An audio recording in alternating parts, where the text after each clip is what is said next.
بسم اللہ الرحمن الرحیم۔ سورۃ الواقعہ تعارف۔ یہ سورت مکی زندگی کے ابتدائی دور کی صورتوں میں سے ہے۔ اس میں موجزانہ فصاحت و بلاغت کے ساتھ پہلے تو قیامت کے حالات بیان فرمائے گئے ہیں اور بتایا گیا ہے کہ آخرت میں تمام انسان اپنے انجام کے لحاظ سے 3 مختلف گروہوں میں تقسیم ہو جائیں گے۔ ایک گروہ اللہ تعالیٰ کے مقرب بندوں میں سے ہوگا جو ایمان اور عمل صالح کے لحاظ سے اعلیٰ ترین مرتبے کے حامل ہیں۔ دوسرا گروہ ان عام مسلمانوں کا ہوگا جنہیں ان کے اعمال نامے ان کے دائیں ہاتھ میں دیے جائیں گے، اور تیسرا گروہ ان کافروں کا ہوگا جن کے اعمال نامے ان کے بائیں ہاتھ میں ہوں گے۔ پھر ان تینوں گروہوں کو جن حالات سے سابقہ پیش آئے گا اس کی ایک جھلک بڑے مؤثر انداز سے دکھائی گئی ہے۔ اس کے بعد انسان کو خود اس کے اپنے وجود اور ان نعمتوں کی طرف توجہ دلائی گئی ہے کہ یہ سب کچھ اللہ تعالیٰ کی عطا ہے، اور اس کا تقاضا یہ ہے کہ انسان اسی کا شکر بجا لا کر اس کی وحدانیت کا اعتراف کرے اور توحید پر ایمان لائے۔ پھر آخری رکوع میں قرآن کریم کی حقانیت کا بیان فرماتے ہوئے انسان کو اس کی موت کا وقت یاد دلایا گیا ہے کہ اس وقت وہ کتنا ہی بڑا آدمی سمجھا جاتا ہے، نہ وہ خود اپنی موت سے چھٹکارا پا سکتا ہے، نہ اپنے کسی محبوب کو موت سے بچا سکتا ہے۔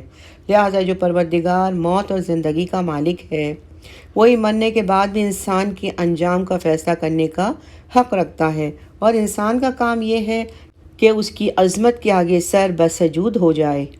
سورت کی پہلی ہی آیت میں واقعہ کا لفظ آیا ہے جس سے مراد قیامت کا واقعہ ہے، اور اسی کے نام پر اس سورت کا سورۃ الواقعہ رکھا گیا ہے۔ آئیے اب اس کا ترجمہ پڑھتے ہیں۔ یہ سورت مکی سورت ہے اور اس میں 96 آیات ہیں اور 3 رکوعات ہیں۔ بسم اللہ الرحمن الرحیم۔ جب وہ ہونے والا واقعہ پیش آ جائے گا تو اس کے پیش آنے کو کوئی جھٹلانے والا نہیں ہوگا۔ وہ ایک طے و بالا کرنے والی چیز ہوگی۔ جب زمین میں ایک بھونچال سے جھنجھوڑی جائے گی اور پہاڑوں کو پیس کر چورا کر دیا جائے گا، یہاں تک کہ وہ بکھرا ہوا غبار بن کر رہ جائیں گے، اور لوگوں تم 3 قسموں میں بٹ جاؤ گے۔ چنانچہ جو دائنے ہاتھ والے ہیں، کیا کہنا ان دائنے ہاتھ والوں کا؟ جو بائنے ہاتھ والے ہیں، کیا بتائیں وہ بائنے ہاتھ والے کیا ہیں؟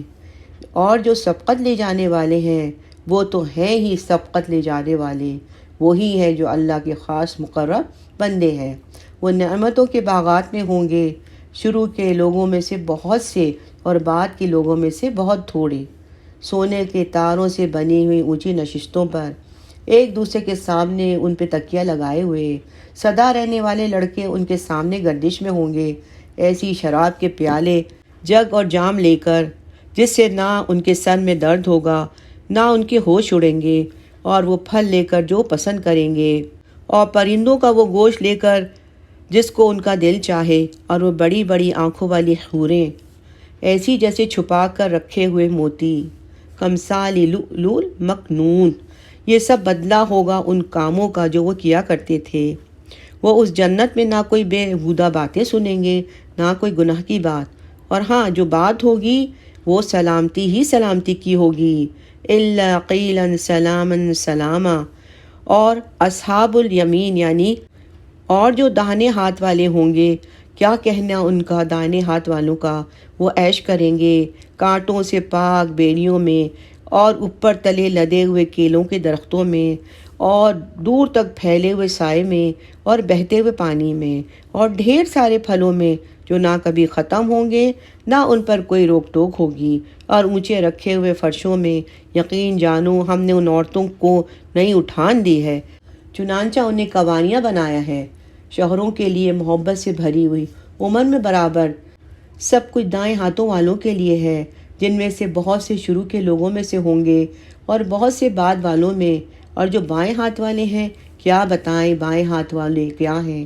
وہ ہوں گے تپتی ہوئی لو میں، کھولتے ہوئے پانی میں، اور سیاہ دھوؤں کے سائے میں، جو نہ ٹھنڈا ہوگا نہ فائدہ پہنچانے والا۔ یہ لوگ اس سے پہلے بڑے عیش میں تھے، بڑے بھاری گناہ پر اڑے ہوئے تھے، اور کہا کرتے تھے کہ کیا جب ہم مر جائیں گے اور مٹی کی ہڈیاں بن کر رہ جائیں گے تو کیا ہمیں دوبارہ زندہ کیا جائے گا؟ اور کیا ہمارے پہلے گزرے ہوئے باپ داداؤں کو بھی؟ کہہ دو یقیناً سب اگلے اور پچھلے لوگ ایک متعین دن تک طے شدہ وقت پر ضرور اکٹھے کیے جائیں گے۔ پھر اے جھٹلانے والے گمراہ ہو، تم لوگوں کو ایک ایسے درخت میں سے کھانا پڑے گا جس کا نام زقوم ہے، پھر اسی سے پیٹ بھرنے ہوں گے، پھر اس کے اوپر سے کھولتا ہوا پانی پینا پڑے گا، اور پینا بھی اس طرح جیسے پیاس کی بیماری والے اونٹ پیتے ہیں۔ یہ ہوگی جزا و سزا کے دن ان لوگوں کی مہمانی۔ ہم نے تمہیں پیدا کیا، پھر تم تصدیق کیوں نہیں کرتے؟ ذرا یہ بتلاؤ کہ جو نطفہ تم ٹپکاتے ہو، کیا اسے تم پیدا کرتے ہو یا پیدا کرنے والے ہم ہیں؟ ہم ہی نے تمہارے درمیان موت کے فیصلے کر رکھے ہیں، اور کوئی نہیں ہے جو ہمیں اس بات سے عاجز کر سکے کہ ہم تمہاری جگہ تم جیسے اور لوگ لے آئیں اور تمہیں پھر سے کسی ایسی حالت میں پیدا کر دیں جسے تم نہیں جانتے، اور تمہیں اپنی پہلی پیدائش کا پورا پتہ ہے، پھر کیوں نہیں سبق لیتے؟ اچھا یہ بتاؤ کہ جو کچھ تم زمین میں بوتے ہو، کیا اسے تم اگاتے ہو یا ہم اگاتے ہیں؟ أَأَنْتُمْ تَزْرَعُونَهُ أَمْ نَحْنُ الزَّارِعُونَ؟ اگر ہم چاہیں تو اسے چورا چورا کر ڈالیں جس پر تم ہو چکے رہ جاؤ کہ ہم پر تو تاوان پڑ گیا، بلکہ ہم ہی ہیں بد نصیب۔ اچھا یہ بتاؤ کہ پانی تم پیتے ہو، کیا اسے بادلوں سے تم نے اتارا یا اتارنے والے ہم ہیں؟ اگر ہم چاہیں تو اسے کڑوا بنا کر رکھ دیں، پھر تم کیوں شکر ادا نہیں کرتے؟ اچھا یہ بتاؤ کہ آگ جو تم سلگاتے ہو، کیا اس کا درخت تم نے پیدا کیا ہے یا پیدا کرنے والے ہم ہیں؟ ہم نے اس کو نصیحت کا سامان اور صحرائی مسافروں کے لیے فائدے کی چیز بنایا ہے، لہٰذا اے پیغمبر صلی اللہ علیہ وسلم فسبح باسم ربک العظیم، تم اپنے عظیم پروردگار کا نام لے کر اس کی تسبیح کرو۔ اب میں ان جگہوں کی قسم کھا کر کہتا ہوں جہاں ستارے گرتے ہیں، اور اگر تم سمجھو تو یہ بڑی قسم ہے کہ یہ بڑا باوقار قرآن ہے۔ انہ قرآن کریم فی کتاب مکنون لا یمسہ الا المطہرون تنزیل من رب العالمین، جو ایک محفوظ کتاب میں پہلے سے درج ہے، اس کو وہی لوگ چھوتے ہیں جو خوب پاک ہے۔ یہ تمام جہانوں کے لیے پروردگار کی طرف سے تھوڑا تھوڑا کر کے اتارا جا رہا ہے۔ کیا پھر بھی تم اس کلام سے بے پرواہی برتتے ہو اور تم نے اسی کو اپنا روزگار بنا لیا ہے کہ اس کو جھٹلاتے رہو؟